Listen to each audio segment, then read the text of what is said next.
একজন নারী প্রতিদিন ভগবানের নামে একটি রুটি বানিয়ে নিজের বাড়ির বাইরে ঝুলিয়ে রাখত।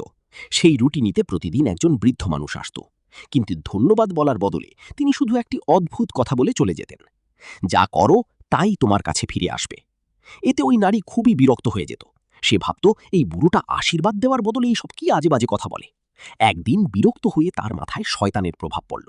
পরের দিন সে রুটির মধ্যে বিষ মিশিয়ে দিল, যেন প্রতিদিনের এই ঝামেলাটা একেবারে শেষ হয়ে যায়।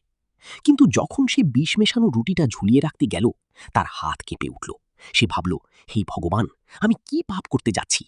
সাথে সাথেই সে ওই বিষ মেশানো রুটিটা আগুনে ফেলে দিল এবং আবার নতুন করে একটা তাজা রুটি বানিয়ে বাইরে ঝুলিয়ে দিল।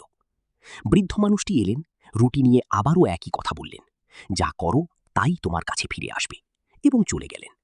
সেদিন সন্ধ্যায় হঠাৎ তার দরজায় কড়া নাড়ার শব্দ হলো। দরজা খুলে দেখল, তার ছেলে দাঁড়িয়ে আছে, ছেঁড়া কাপড়, ক্ষুধায় কাতর অবস্থা।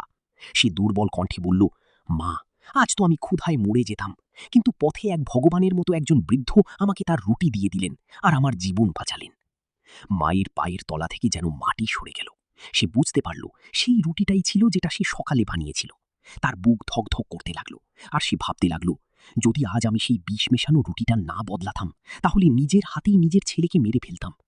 তখন সে বুঝল, কর্ম ভালো হোক বা খারাপ, তা ঘুরে ফিরে আমাদের কাছেই ফিরে আসে। যদি এই গল্পটা আপনার মনে দাগ কেটে যায়, তাহলে একটা লাইক দিন।